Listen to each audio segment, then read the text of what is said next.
La médecine conventionnelle est devenue extrêmement spécialisée. Il y a des spécialistes du genou, du dos, de la tête, de l'estomac ou encore du cœur. Et on consulte de moins en moins de médecins généralistes qui considèrent pourtant le patient dans sa globalité, en tenant compte de son esprit et de son état psychique. Or, quand les patients souffrent de pathologies chroniques, le problème se limite rarement à un seul organe. En général, c'est la personne tout entière qui est atteinte. Bien souvent, il ne suffit pas de soigner cet organe. Il faut envisager le patient dans sa globalité et s'occuper de l'interaction entre les différents éléments de l'organisme.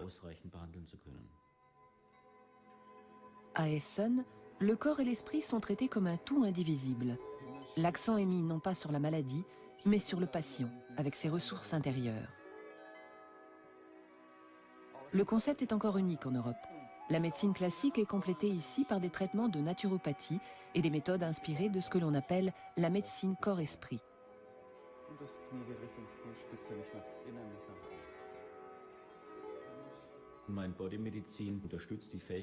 La médecine corps-esprit s'appuie sur les aptitudes du cerveau et de l'esprit à favoriser l'autorégénération de l'organisme.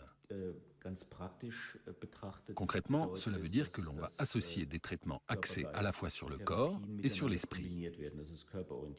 D'une part, des méthodes thérapeutiques physiques telles que les massages, le gua sha ou l'acupuncture, et d'autre part, des techniques qui s'adressent à l'esprit et au psychisme, comme la méditation, la thérapie par le dialogue ou encore les séances de restructuration cognitive qui permettent de mieux gérer les pensées négatives.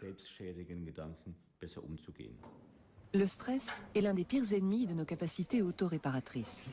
Celles-ci sont beaucoup plus efficaces lorsque nous sommes détendus, optimistes et dans un état d'esprit positif. La médecine corps-esprit est issue des recherches sur le stress et tient compte de ce facteur. Ja, wir machen jetzt den Bodyscan. Das ist eine Übung, die hier zu Entspannungszwecken eingesetzt wird. Das heißt, wir gehen den ganzen Körper einmal durch.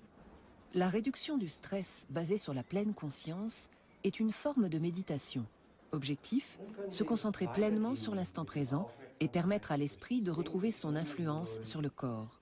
De nombreuses études ont prouvé que la méditation avait un effet positif sur la santé, car elle réduit la tension artérielle et ralentit la respiration, ainsi que le rythme cardiaque. Elle aide ainsi à lutter contre les dépressions, le stress et les angoisses. Ce qui est super, c'est que j'ai pu réveiller des forces qui étaient en moi depuis toujours. J'ai essayé de me souvenir comment je faisais avant pour gérer tout ça, avant de connaître ces exercices de respiration, comme le Qigong ou le Tuina. Je me suis dit, c'est vrai que pendant des années, j'ai fait de la natation à haut niveau.